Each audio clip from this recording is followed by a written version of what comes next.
ভারতের লোকসভার বিরোধী দলীয় নেতা রাহুল গান্ধী শিক্ষার্থীর টি শার্ট উঁচিয়ে পুলিশের ছোড়া পেলেট দেখিয়ে বোঝাতে চেয়েছেন আন্দোলনরত শিক্ষার্থীদের উপর কতটা দমনপীড়ন করা হয়েছে।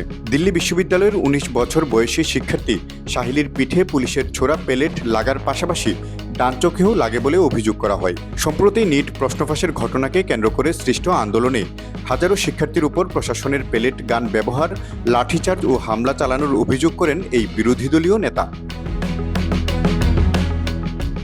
রাহুল গান্ধীর সুরে সুর মিলিয়ে ককরোচ জনতা পার্টি সিজিপির প্রতিষ্ঠাতা অভিজিৎ দীপকেও বল প্রয়োগের অভিযোগ আনেন মোদী প্রশাসনের বিরুদ্ধে। সম্প্রতি রাহুল গান্ধী ও অমিত শাহের পদত্যাগের দাবি তুলেছেন। সে দাবির প্রতি সমর্থন জানিয়েছে দীপকে।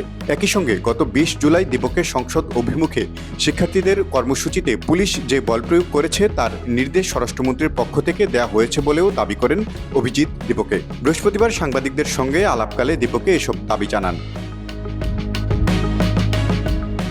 প্রশ্নফাঁসের বিরুদ্ধে শান্তিপূর্ণ আন্দোলনে শিক্ষার্থীদের সঙ্গে যে আচরণ করা হয়েছে তা গণতান্ত্রিক মূল্যবোধের পরিপন্থী বলে মন্তব্য করেন অভিজিৎ। তিনি বলেন, গণতন্ত্র রক্ষার দায়িত্ব শুধু বিরোধী রাজনৈতিক দলগুলোর নয়, দেশের সাধারণ মানুষকেও এ বিষয়ে সচেতন হতে হবে এবং সাংবিধানিক অধিকার রক্ষায় এগিয়ে আসতে হবে।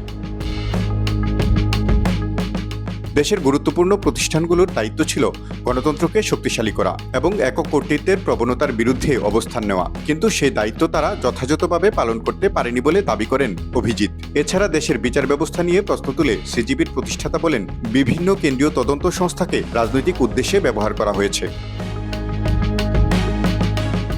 নিট প্রশ্নফাঁসের ঘটনাকে কেন্দ্র করে কয়েক সপ্তাহ ধরে দেশজুড়ে শিক্ষার্থী ও বিভিন্ন সংগঠনের আন্দোলন চলে। সে আন্দোলনের প্রেক্ষাপটে শিক্ষামন্ত্রীর পদত্যাগের পর রাজনৈতিক চাপ আরও বেড়েছে। এখন স্বরাষ্ট্রমন্ত্রীর বিরুদ্ধে নতুন করে পদত্যাগের দাবি সামনে আসায় কেন্দ্রীয় রাজনীতিতে নতুন বিতর্কের সৃষ্টি হয়েছে। তারিকুল ইসলাম, ব্রেকিং নিউজ।